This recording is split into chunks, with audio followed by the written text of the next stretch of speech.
te disais que l'adolescence durait jusqu'à tes 32 ans. Moi, ma mère, elle trippe pas. Elle aime pas trop... Reviens-en, là, pour consulter. Bon, prends pas ce que je viens de te dire pour du cash parce qu'il y a des nuances. C'est une récente étude de l'Université de Cambridge sur l'évolution du cerveau qui nous a permis de comprendre que le cerveau humain devenait mature plus tard que ce qu'on pensait. J'ai décidé de me plonger dans l'étude, mais j'ai pas tout compris. J'ai donc décidé d'aller chercher de l'aide. Bonjour. Dans le fond, ils ont remarqué qu'il y avait des regroupements, des espèces de points tournants, qui sont des âges où on voit qu'il y a des changements plus importants au niveau des connexions de notre cerveau. Ils ont divisé ça en 5 périodes. Ça fait que ça part avec la naissance. Ce bout-là, on s'en rappelle pas beaucoup, mais il s'en passe des affaires dans notre cerveau. De 0 à 9 ans, c'est la période d'adaptation. À la naissance, tu nais avec environ 100 milliards de neurones. Puis là, il y a des connexions qui vont commencer à se mettre en place. On va comme faire une espèce de ménage des connexions qui sont moins efficaces pour garder les plus fortes et les renforcer. Après ça vient l'âge ingrat, pour certains. Ah, what?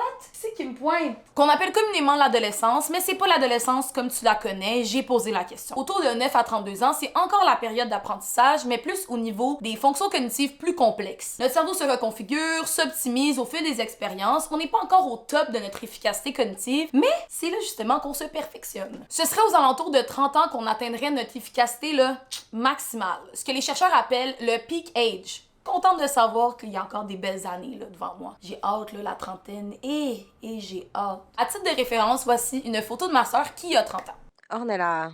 Autour de 32 ans jusqu'à 66 ans environ, c'est la période de stabilité relative. C'est un peu plat. Ton réseau est assez solide, tu peux bien traiter l'information. De 66 ans à 83 ans environ, c'est la période du vieillissement précoce. Alors voici une photo de moi avec un léger filtre. Là. Rien de trop gros, là, c'est quelque chose de subtil.